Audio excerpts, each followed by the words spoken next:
cielo, te lo pido, Padre Santo. Sé tu papito lindo, Señor, hablando Dios del cielo a través de este siervo, papito lindo. Que seas tu Padre Santísimo, Señor, permitiéndome, Dios, expresar todo aquello que tú has puesto en mi corazón, Padre Santo, mi Señor. Que nada de lo que tú has puesto en mi corazón se quede por decir, Padre maravilloso. En el nombre de Cristo Jesús te doy gracias, Señor. Amén, amén y amén. En estos últimos días de este año, porque realmente fue a comienzos de este año, Dios, Dios trajo dos respuestas a mi vida, algo que le estaba pidiendo ya hace bastante tiempo. Y, y cuando vienen esas respuestas, yo me hago una pregunta, es una inquietud que ha taladrado mi corazón. Bueno, Señor, ¿y después de esto qué? Ya hubo una respuesta, ya hay un logro, una dirección, ya hay un nuevo comienzo. Bueno, ¿y ahora qué? Eso es lo que nos suele suceder cuando algo sucede en nuestras vidas. No sé si tú, después de una semana como esta, tú estás lleno del Espíritu Santo, pero te preguntas, bueno, ¿y qué debemos hacer? Ahora ¿qué hay que hacer? ¿Cuál es el paso a seguir?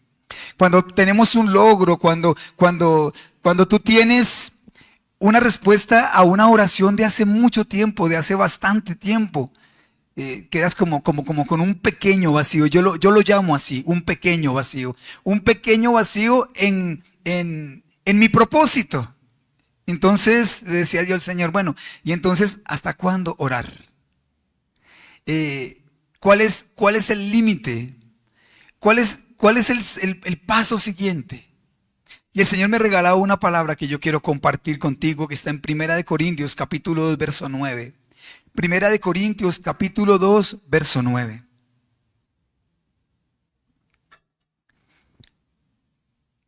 Muchas veces en estos tiempos de final de año, de comienzo de año, hay fenómenos como el que se está presentando en las iglesias. Es que hay menos afluencia de feligreses. Y, y es porque a veces nos damos vacaciones, ¿cierto? Y está bien que tengamos vacaciones, pero a veces nos damos vacaciones espirituales. Yo veo que hay un error que cometemos cuando tenemos un proceso espiritual, cuando estamos en un crecimiento espiritual, y yo lo viví hace unos años, y es darme vacaciones espirituales. Yo no puedo hacer una pausa en mi búsqueda de Dios porque estoy en un receso. No puedo hacer una pausa de mi búsqueda de Dios porque estoy en un descanso. Tiene que haber una continuidad. Y mira lo que me dice el Señor. Creo que ya ustedes lo tuvieron que haber leído en sus Biblias. ¿Cuántos trajeron sus Biblias, por cierto? Levántenlas. Amén. Amén y amén. Gracias, Señor. Está creciendo el número de Biblias en la iglesia. Gracias, Señor. Gracias, mi Padre. Dice así Primera de Corintios, leemos en el nombre del Padre, del Hijo y del Espíritu Santo, en el capítulo 2 y verso 9. Cosas que ojo no vio. Di conmigo, cosas que ojo no vio. Ni oído oyó. Ni han subido en corazón de hombre. Repite conmigo, ni han subido en corazón de hombre. Son las que Dios ha preparado para los que le aman. Hoy podemos decirle para los que le buscan. Para los que le buscan. Es decir, me decía el Señor, no todo está dicho. No todo está hecho. No hay un límite. Mientras que el Señor Jesucristo recoge a su iglesia, muchas cosas aún tienen que suceder. No todo lo que ha sucedido en nuestras vidas es lo único que Dios tenía para nosotros. En tu ministerio no puede haber un techo, no puede haber un tope. En tu vida espiritual no puede haber un techo. En tu búsqueda de Dios no puede haber un techo. Porque, como decía Angélica al principio, ayer ya pasó. Hoy es un nuevo día en donde necesito una nueva unción. Hoy es un nuevo día en donde necesito, si es posible, una nueva experiencia con Dios. Hay ministerios que niegan o cortan las experiencias que tenemos con el Espíritu Santo, porque dicen que son solamente emocionalistas, porque son solamente nuestras emociones. Pero déjame decirte que del culto, de la liturgia a la que yo asistí cuando era un niño, me llevaban mis padres, que era algo como muy psicorrígido, algo como muy cuadriculado, si se puede llamar. Esas son las palabras nuevas, ¿no? Creo que me entienden más que en ese tipo de términos, ¿sí? Entonces, si lo ponemos nosotros en estos tiempos modernos, creo que ninguno de ustedes se satisfacería solamente con venir y adorar y cantar. ¿Sí? Yo tengo que levantar mis manos, yo tengo que dar tal vez un grito de júbilo, yo tengo que decirle a Dios, expresarle todo aquello que hay en mi corazón. Me encanta la música, me encanta cuando mis muchachos alaban, me encanta cuando la iglesia está metida en la presencia del Señor, me encanta cuando suceden cosas como la que sucedió anoche en el servicio, me encanta ver cuando el Espíritu Santo está derramando su fuego sobre cada uno de nosotros. Esas son cosas que tenemos nosotros que buscar, tenemos que alcanzar, y no puede haber en esa búsqueda un techo o un límite. Lo único que no puedes hacer con un límite es la búsqueda de la presencia del Señor. Porque cosas que ojo no vio, ni oído oyó, ni todavía corazón ha sentido, son cosas las que estamos por vivir en esta iglesia. Yo creo firmemente que estamos comenzando un tiempo. Dios ha venido trayendo a través de algunos mensajes de personas de la iglesia, incluyendo a mi esposita, incluyendo lo que Dios ha puesto en mi corazón, que es un nuevo tiempo, es un tiempo de un despertar espiritual, es un tiempo en el que vamos a caminar en Dios, es un tiempo en el que vamos a ver su gloria, es un tiempo en el que no podemos desfallecer. Y aún si tú te sientes, no sé, desanimado y no quiero hacerlo, hazlo, porque tiene Dios grandes cosas para nuestras vidas. Sumérgete en la presencia del Señor. Hemos estado hablando por estos servicios durante estos 3 días de ayuno, de sumergirnos en la presencia del Señor. Es en la presencia del Señor que veremos cosas que aún nuestros ojos no han visto. Es en la presencia del Señor que oiremos de cosas que no hemos oído, y sentiremos cosas en nuestro corazón que no han subido aún en ningún corazón de ningún hombre. Creo que es necesario que tengamos esa sed, que tengamos ese fervor, esa necesidad por buscar la gloria de Dios. Dice el libro de Amós, capítulo 5, verso 4, mire esto tan hermoso, que hay una condición: buscadme y me hallaréis. Buscadme y me hallaréis. Dios está dispuesto para aquel que le busca. Dios está dispuesto para aquel que no solamente se queda en la orilla espiritual, lo hemos visto nosotros, porque hay una orilla espiritual y hay una profundidad espiritual. Le decía anoche en el servicio Dios a mi hija, pero tienes que cortar el ancla. Aquello que no te deja ir a lo más profundo. Hay algo que no te deja ir a la profundidad espiritual. ¿Qué es? Eso es lo que tú tienes que cortar. Tal vez sea, no sé, hay argumentos en nuestro corazón. Es que yo no comparto eso. Yo entendí el año pasado, cuando le pedí a mi Dios por muchos años: Señor, permíteme que esta iglesia se profundice espiritualmente. Quiero que se los compartí a ustedes. Le dije: Señor, ¿cuál es el motivo para que la iglesia no entre en profundidad espiritual? ¿Cuál es el motivo, Dios del cielo, para que no veamos, Dios de la gloria, algo diferente en el espíritu? Y me decía: la culpa la tienes tú. Yo, Señor, sí, la culpa la tienes tú, porque tú has querido encasillarme, y a mí nadie me encasilla. Tú has querido que yo actúe de cierta forma y en ciertos parámetros, tal vez por llevar una liturgia en orden. Porque la Biblia dice que todo se haga decentemente y con orden, y a veces nos vamos nosotros a los extremos. Y a veces somos nosotros desde el púlpito quien no lo permitimos. Y yo propuse en mi corazón que Dios actuara como Él quiere. Yo me he propuesto en mi corazón que Dios haga en mi vida, en mi familia, que Dios haga en esta familia pastoral como Él quiera hacerlo. Señor, estamos dispuestos, le hemos dicho. Y hemos visto la gloria de Dios. Hemos visto grandes cosas. Hemos visto milagros en nuestras vidas. Hemos visto respuestas a nuestras oraciones. Hemos visto una unción sobrenatural sobre nuestras vidas. Pero ahora, ¿qué sigue, Señor? ¿Cuál es el siguiente paso? Y el Señor me decía, buscadme y me hallaréis. Buscadme y me hallaréis. Dile a la persona que está a tu lado, busca a Dios y lo vas a encontrar. Busca a Dios y lo vas a encontrar. Busca a Dios y lo vas a encontrar. Busca a Dios y lo vas a encontrar.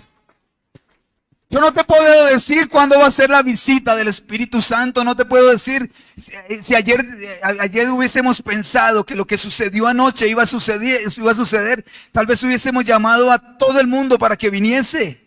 Venga, porque es que el Espíritu Santo nos dijo que esta noche a las, 8 de la noche va a suceder algo extraordinario. Creo que debemos estar nosotros con nuestras lámparas encendidas, alertas, pendientes de cuando viene esa visitación del Espíritu Santo. Y para poder recibirla tenemos que estar siempre, siempre alertas, atentos para que las cosas sucedan en nuestras vidas.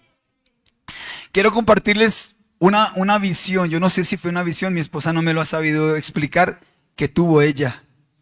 Un sueño, fue un sueño. Un sueño que le dio el Espíritu Santo y a mí me ha tocado. Eso fue hace ya bastante tiempo, mucho tiempo. Y se los voy a contar, tal vez no voy a entrar en detalles, para no ser jactancioso. Pero les voy a contar el sueño. El Señor le decía en el sueño a mi esposa, ella está de rodillas y cuando está de rodillas, allí en ese sueño, en esa visión que le da el Señor, comienzan las cosas a brotar del suelo. Cuando ella está de rodillas, comienzan a suceder los milagros. Comienza a encontrarse cosas que no esperaba. Esto sucedió hace ya muchos años. Comienza a brotar oro del suelo. Así que cuando ella me cuenta el sueño, le dije, bueno, mamita, entonces ahora a orar. Ahora tiene que ponerse a orar.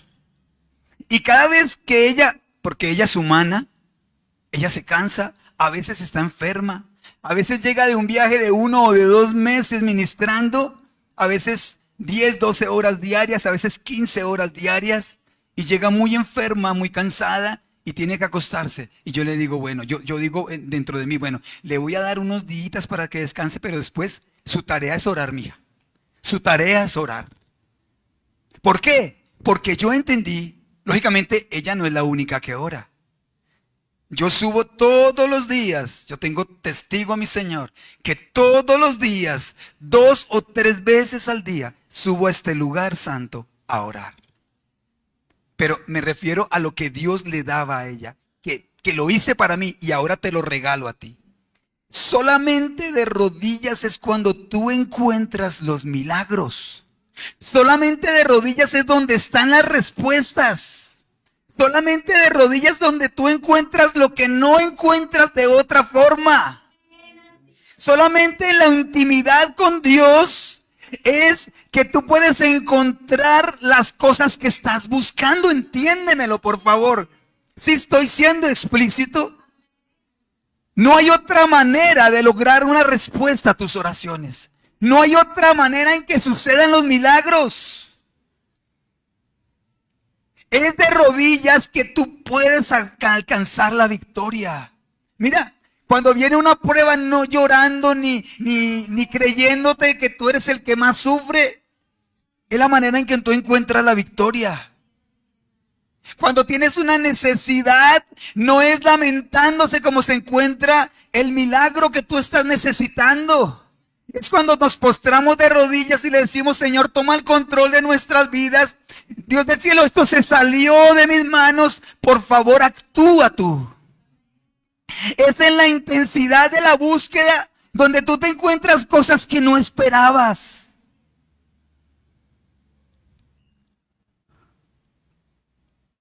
Y entonces comienza el oro a fluir. Yo no estoy hablando de prosperidad económica. Escúchenme, porque veo que algunos me están mirando con una mirada como de, no, como de reproche. Y veo en mi espíritu algunos corazones que están diciendo, bueno, pues entonces ahora ya me está hablando de plata. No, yo le estoy hablando a usted de que los milagros, cualquier área de tu vida puede ser tocada solamente de rodillas. Tú no puedes crecer espiritualmente lamentándote. Tú no puedes encontrar una unción sobrenatural lamentándote. Tú no puedes encontrar un ministerio frente a una pantalla de un celular. Tú no puedes encontrar que Dios haga grande en tu hogar, algo grande en tu hogar, si no pagas un precio por eso que estás esperando. A eso me refiero, iglesia. Y te voy a decir algo. Muchas veces tú estás orando por algo y se te dan dos o tres respuestas que no estabas esperando.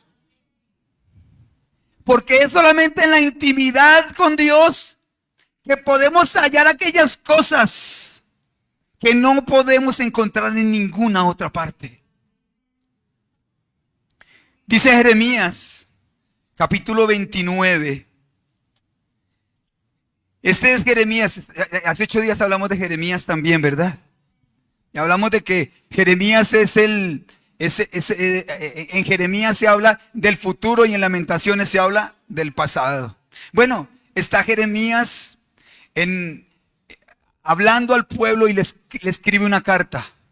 Pero miren la condición, miren lo que sucede aquí en este momento. Cuando Jeremías escribe esta carta, está todo el pueblo cautivo en Babilonia. Y le escribe esta carta específicamente a los ancianos, es decir, a los sabios del pueblo. Le escribe esta carta a los sacerdotes y le escribe esta carta a los levitas. Están todos en cautiverio.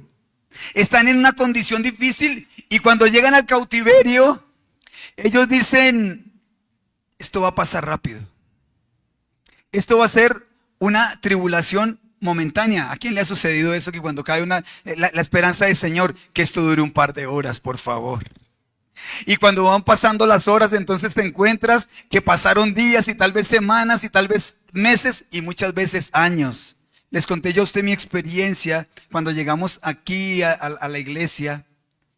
Cuando ya estaba aquí la iglesia, pero llegamos de mi casa porque tuvimos que llegar prácticamente exiliados a Babilonia. Y cuando trajimos nuestro trasteo, así en Colombia le decimos trasteo, no sé cómo le digan en otras partes del mundo. Cuando trajimos nuestros coroticos, yo le dije al señor del camión, mire, déjemelo barato porque yo pensaba, a mí el señor me había dicho, no te alcanzarán los dedos para contar el tiempo que vas a estar aquí en este edificio. Y dije, oh, Señor, entonces yo le dije al señor del camión, mire, en 15 días, máximo en 15 días, me tiene usted que volver a recoger todo para llevármelo para el otro sitio para donde yo me vaya. Así que el Señor me hizo un descuento muy grande. Y comencé yo a contar, entonces, el Señor me ha dicho que contara con los dedos, ¿verdad? Y entonces contamos días. Y entonces cuando se acabaron los dedos, los 20 dedos, dije, no, tal vez sean semanas. Y comenzamos a contar las semanas y se acabaron los dedos, y dije, tal vez de pronto pueden ser meses. Y comenzamos a contar meses y llevamos 15 años aquí. Ahora caigo en cuenta que tal vez me falten 5 años, no sé, para algo, para una respuesta del Señor. Pero no me importa si son 5 más o 20 más. Ya entendí el propósito de Dios en este lugar. Así que eso le sucedió al pueblo cautivo en Babilonia. Y ellos estaban esperanzados en que Dios les dijera, va a ser un corto tiempo. Y sí, efectivamente se levantaron falsos profetas a decirles, no hay problema, esto va a ser muy rápido. Y el Señor les manda a decir a través de Jeremías, construyan casas. Aquí donde están, construyan casas, cásense, siembren, denles esposos a sus hijas, denles esposas a sus hijos, porque aquí van a estar 70 años en cautiverio. Imagínate donde a ti te dijeran, si haces pataleta por un par de días, imagínate donde Dios te dijera que ibas a durar 70 años en una prueba. ¿Sabes de quién depende que dures 70 años en una prueba? De ti mismo. Amén, gracias Señor. Amén. Y les dice, verso 12, les dije, Jeremías capítulo, no les dije, mire, si ve, 29. Por favor, tomen el contexto para lo que vamos a leer. Tomen el contexto para lo que vamos a leer. Dios les permitió la prueba. Dios los llevó en cautiverio. ¿Por qué? Porque por 40 años les advirtió a través de Jeremías y no quisieron hacer caso. Están en cautiverio en este momento. Dice el verso 12 en adelante. Entonces, no quiero leerlo entonces. No, leámoslo desde el 11, por favor, que es que creo que es más hermoso. Porque yo sé los pensamientos que tengo acerca de vosotros, dice Jehová. Le está diciendo al pueblo, al cautivo. Pensamientos de paz, es decir, esta prueba a la que ustedes están sometidos por mi voluntad. Y esta prueba que va a durar 70 años, porque ya se los había dicho en la carta. Recuerden que este capítulo es una carta de Jeremías. Tiene un propósito. Pensamientos de paz de parte de Dios y no de mal, para daros el fin que esperáis. Es decir, a través de la prueba yo los voy a moldear. A través de la angustia yo voy a cumplir mi propósito en ustedes. Y dice el verso 12, que es el que me interesa en este momento. Entonces me invocaréis. ¿Después de qué? Después de la prueba. Después de la angustia. Entonces me invocaréis y vendréis y oraréis a mí y yo os oiré. Y yo os oiré. Es decir, que cada vez que hay un pueblo que se arrodilla, cada vez que hay un grupo de personas, cada vez que hay una familia, cada vez que hay un país que se arrodilla y doblega su corazón delante de Dios, Dios escucha esa oración. Cuando tú vas de rodillas y oras a Dios y expones tu causa delante de Él. Me decía el Señor esta semana que yo estaba en mis tiempos de oración. Me decía, pídeme como la viuda le pidió al juez injusto. No porque yo sea injusto, sino pídeme hasta que sea necesario que me pidas. Búscame hasta que sea necesario que me busques. ¿Y hasta cuándo será? Hasta cuando yo halle de parte de Dios eso que estoy buscando. Hasta cuando yo encuentre sumergirme en su espíritu. Hasta cuando yo encuentre que las horas son minutos. El sumergirte en el espíritu, el bogar más adentro en las aguas, significa que nuestra vida de oración tiene que ser cada día más intensa, más profunda. Me decía el Señor, deja de mirar el reloj. Anoche en el servicio veía yo personas que en medio de ese derramamiento del Espíritu Santo estaban locas por irse. Cuando, no sé si a ti te ha sucedido, pero cuando hay un derramamiento del Espíritu Santo, no queremos irnos para nuestras casas. Cuando el que está dirigiendo, yo no sé, yo creo que les ha sucedido a ustedes que estamos dirigiendo y digo, bueno, ¿y por dónde empiezo para cortar el servicio? No quiero cortarlo. Y cuando estoy tratando de despedir a los hermanos, viene el Espíritu Santo y otra vez viene el llanto y otra vez la manifestación del Espíritu Santo. Y queremos pasarnos aquí la vida entera. Buscadme y me hallaréis. Buscadme y me hallaréis. Porque me buscaréis y me hallaréis, porque me buscaréis de todo vuestro corazón. Pero que sea un propósito, iglesia. Yo les compartí ayer algo, y es que nos sucede a nosotros con la vida espiritual como con nuestros vehículos. La mayoría de veces hacemos un mantenimiento correctivo. ¿Cuándo llevas el carro a los frenos? Cuando te quedaste sin frenos. ¿Cuándo llevaste el carro a que te arreglen algo? Cuando se te dañó. Cuando debe ser un mantenimiento preventivo para que eso no ocurra. Pero nunca lo hacemos. Así es nuestra vida espiritual. Casi siempre, casi siempre, casi siempre, casi siempre, siempre, siempre, pastor. Buscamos de Dios cuando estamos metidos en problemas. Cuando nuestra vida está en peligro. Cuando nuestro hogar está en peligro, cuando nuestros hijos están en peligro. Escuchaba yo a alguien decir, tristemente, digo tristemente porque conozco el contexto. Yo pido a Dios para que mis hijos quieran venir a la iglesia. Y la pregunta mía es, en los últimos 15 años, ¿cuándo los has traído a la iglesia? Le pido a Dios para que mis hijos sean grandes adoradores y cuando en tu casa se escucha alabanzas y adoración.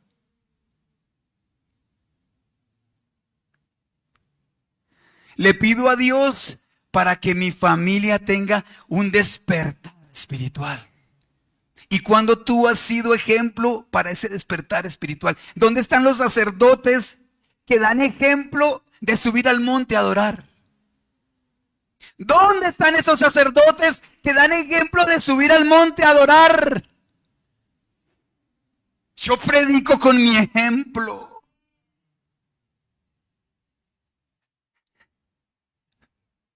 La mayoría de veces cuando tú le exiges a tus hijos que hagan algo espiritualmente, no lo van a hacer. No lo van a hacer. A un niño no se trae a la iglesia obligado. A un niño se le da ejemplo de búsqueda.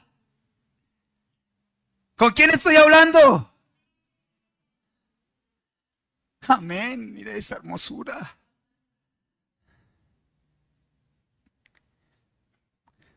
Buscadme y me hallaréis.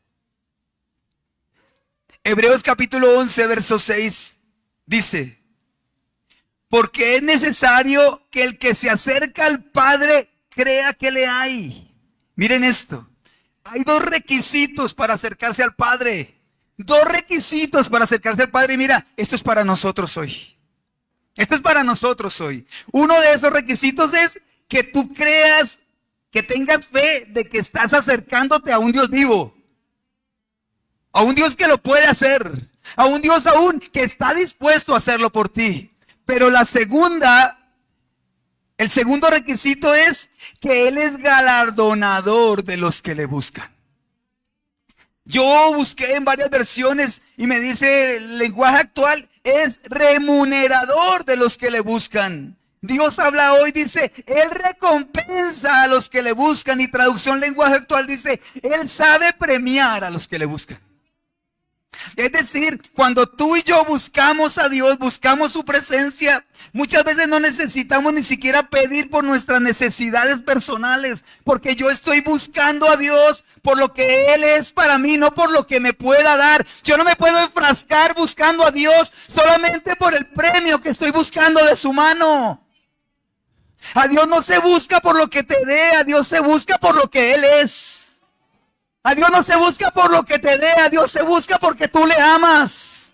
A Dios no se busca por una respuesta, se busca porque es mi pasión buscarlo. Amén. Gloria a ti, Señor.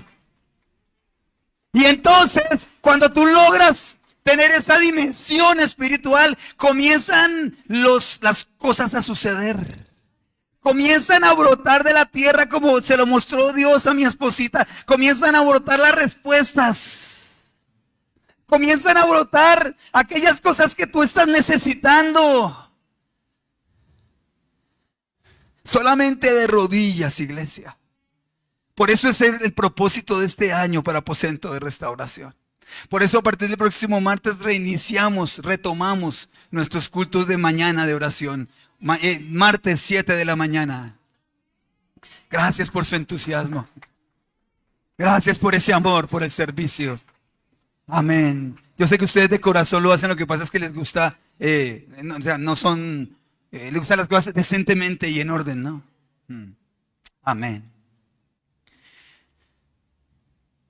Juan capítulo 4, verso 23.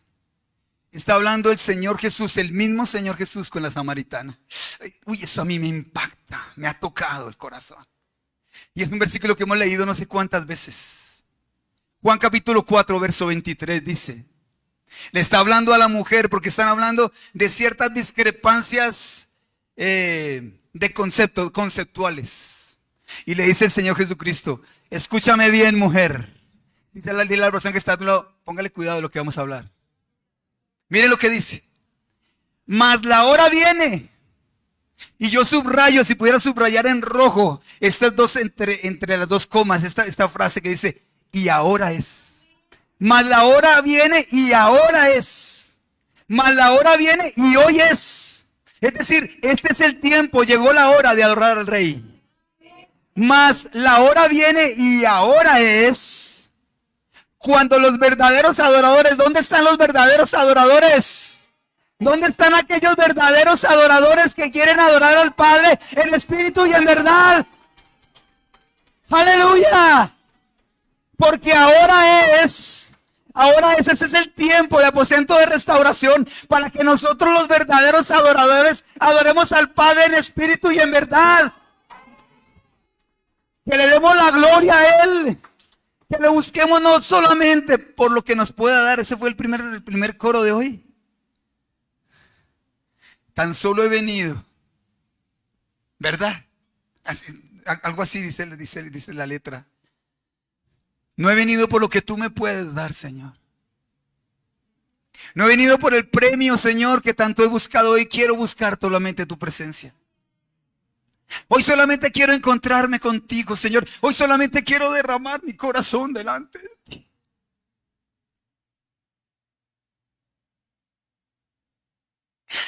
Porque tú has sido bueno, porque eres santo. ¿Quieres que te dé razones para bendecirlo y alabarlo y adorarlo?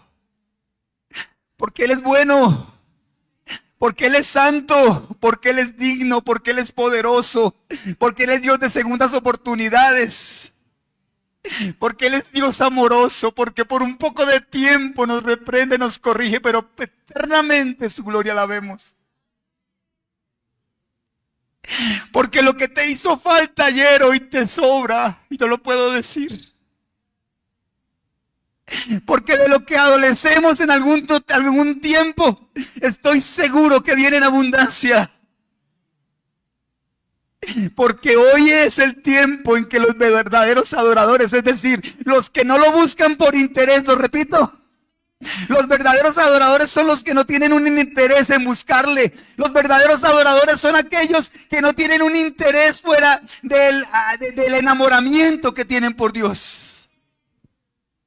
Verdaderos adoradores que le adoren en espíritu y en verdad. Él busca corazones dispuestos. No corazones condicionados. Atiéndeme esto. Lo que tú quieres lo puedes conseguir en la presencia de Dios. Pero no porque tu interés sea lo que Él te pueda dar.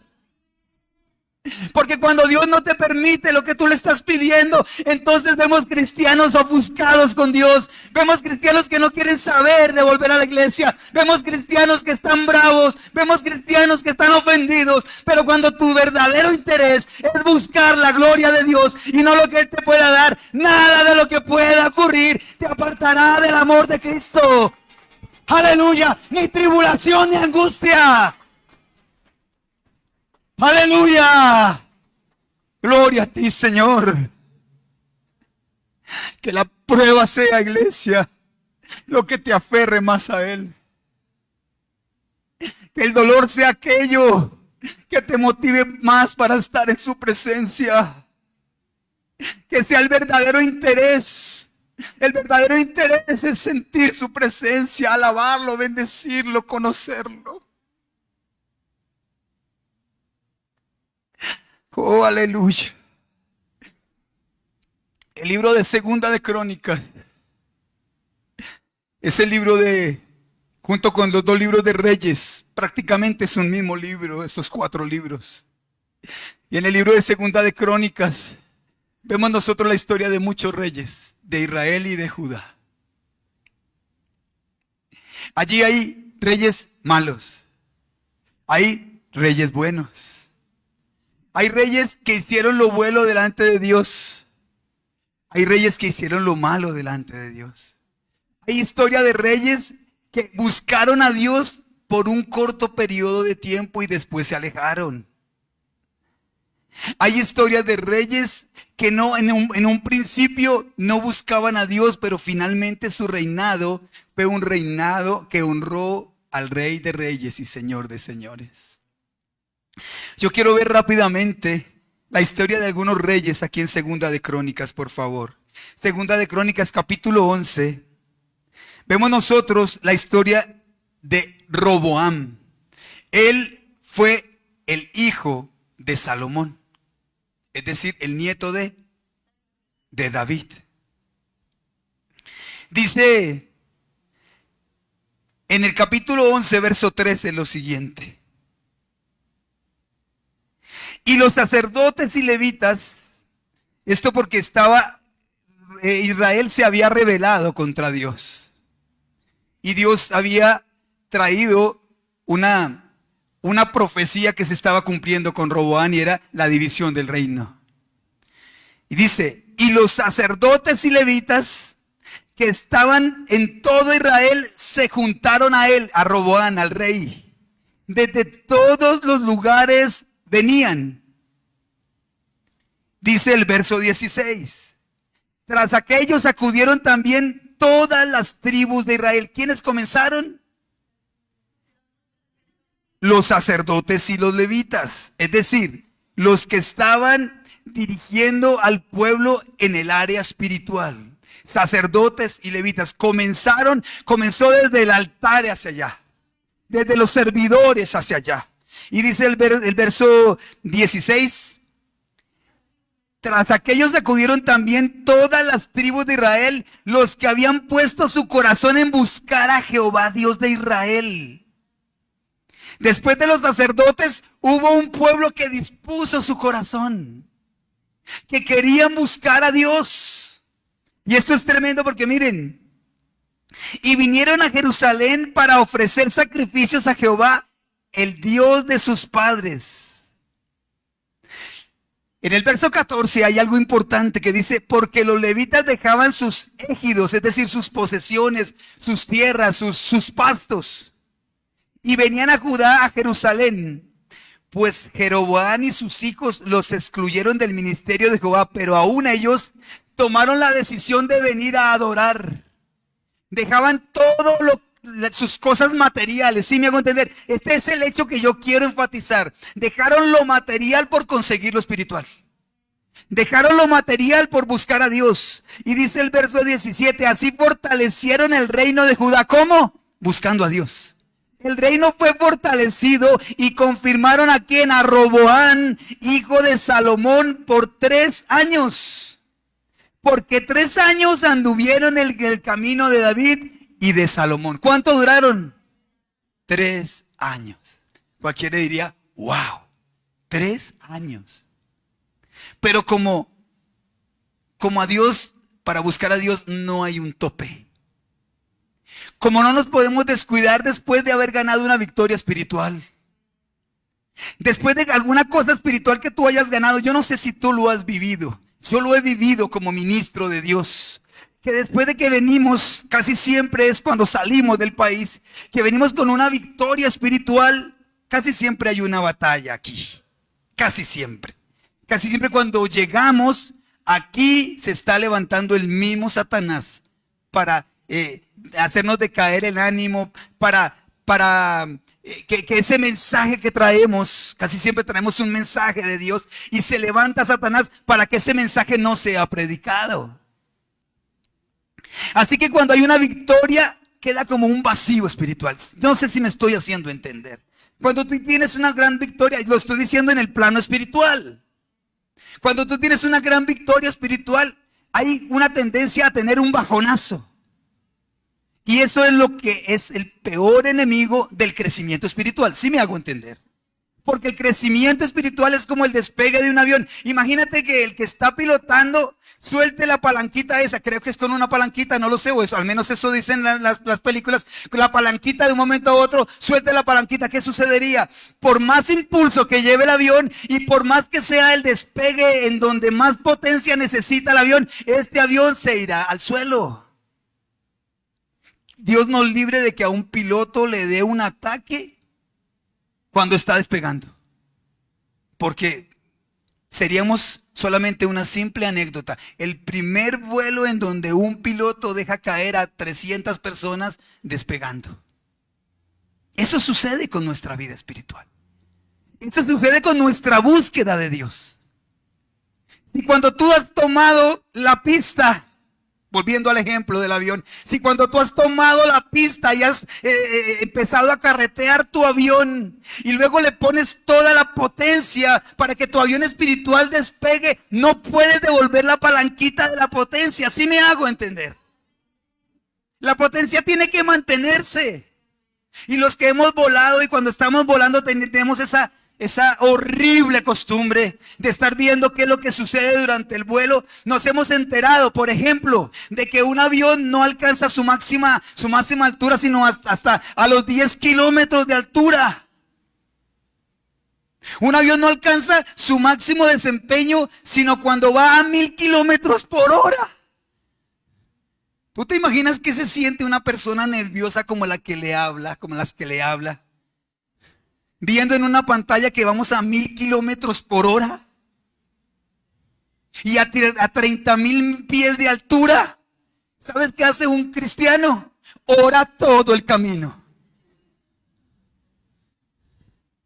Señor, ten misericordia. Y cuando dice el piloto, afróchense los cinturones porque vamos a entrar en una turbulencia, yo cojo la mano de mi esposa y empiezo a orar. Señor, ten misericordia de mí. Señor, que no soltemos la palanquita de la potencia. Que este despegue que estamos teniendo sea un despegue que nos lleve a buen puerto.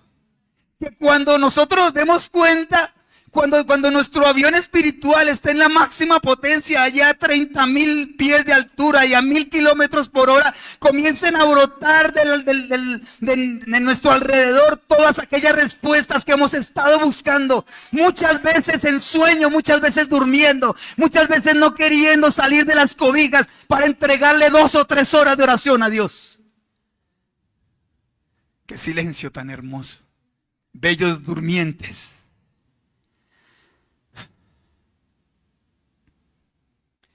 Tú sabes que Dios quiere que lo busquemos en la madrugada. ¿Sí sabías que eso es bíblico? ¿Cuántos sabían que es bíblico el buscar a Dios en la madrugada? ¿Y cuántas de esas manos pueden quedarse levantadas diciendo, pastor, y lo estoy aplicando? Es solamente en el lugar secreto, iglesia. Es solamente en aquel lugar en donde encontramos respuestas. Es solamente allí donde los ministerios crecen. Es solamente allí en donde las vidas son transformadas. Nunca nadie que haya tenido un encuentro perfecto y cercano con Dios ha vuelto a ser el mismo.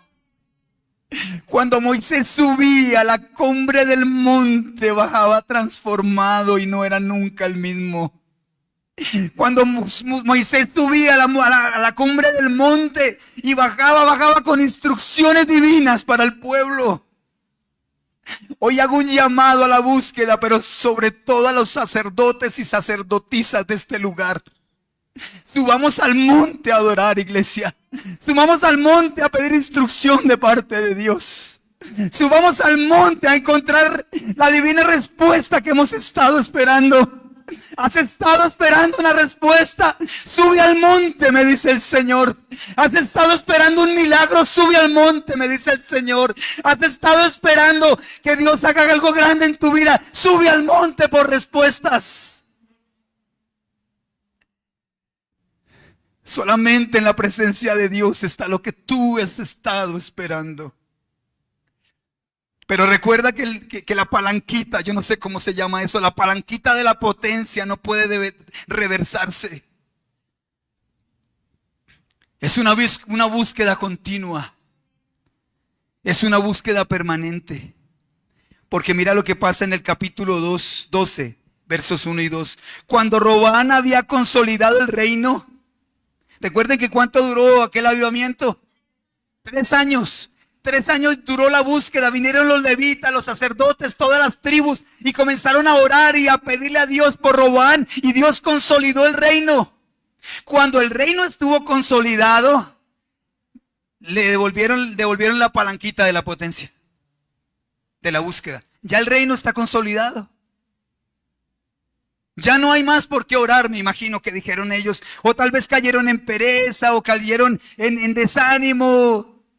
Bajaron la intensidad de la búsqueda. Cuando Roboam había consolidado el reino, dejó la ley de Jehová y todo Israel con él. Ya no había por qué orar. Y como dejaron de orar, se apartaron de los caminos de Dios. Dejaron la ley, dice. Dejaron la ley. Y por la ley es que ellos se conducían. Pero eso no es todo. Verso 2. Por cuanto se habían rebelado contra Jehová, en el 5.º año del rey Roboam, subió a Sisac, rey de Egipto, contra Jerusalén. Volvieron los problemas. Todo estaba consolidado. Los enemigos habían sido derrotados y muy frecuentemente, si tú lees el 2.º libro de Crónicas, milagrosamente Dios derrotó a los enemigos del pueblo. Pero como todo estaba hecho, ellos dejaron de hacerlo y volvieron nuevamente sus enemigos. Versos 5 al 7. Entonces vino el profeta Semaías a Roboam y a los príncipes de Judá que estaban reunidos en Jerusalén por causa de Sisac y les dijo: así ha dicho Jehová, vosotros me habéis dejado y yo también os he dejado en manos de Sisac. Cuando tú dejas de orar, entonces Dios te deja expuesto a tus enemigos. En pocas palabras, abrimos puertas. Nos descuidamos por cualquier cosa. Ya no hay tiempo para orar, porque estamos viviendo los frutos de nuestro éxito. Ya no hay tiempo para orar, ya no hay tiempo para ir a la iglesia, porque como Dios nos regaló el carrito que estábamos esperando, ya nos vamos de paseo todos los domingos, o hay que hacerle mantenimiento al carrito. Como alguien alguna vez llegó aquí faltando 5 minutos para que terminara el culto y le pregunté: ¿y usted por qué llega a esta hora? Y digo: es que estaba lavando la bendición. Qué cosa tan hermosa.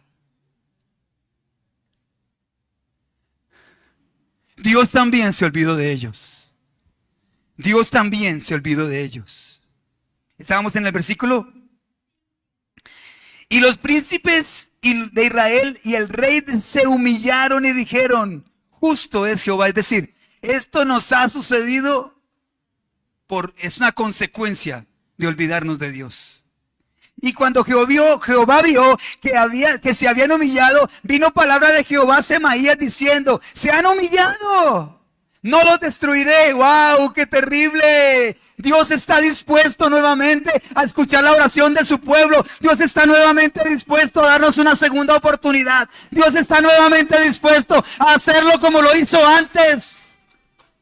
Ponte de pie, iglesia, por favor. Yo quiero regalarte versículo que está en Mateo capítulo 6, verso 6. Mateo capítulo 6 y verso 6. Glorioso, hermoso, precioso versículo. ¿Todos lo tienen? Mateo 6, verso 6. El que lo tenga, denme un fuerte amén. Mas tú, esto es para ti y para mí. Mas tú cuando ores, entra en tu aposento, esto es intimidad con Dios, y cerrada la puerta, ora a tu Padre que está en el secreto, y tu Padre que ve en lo secreto te recompensará en público. Cierra tus ojos, por favor. Gloria a ti, Señor. Padre, que hay un pueblo, Dios del cielo, Señor, que yo confío en ti, que esta palabra haya penetrado su corazón. y que estén dispuestos, Padre maravilloso,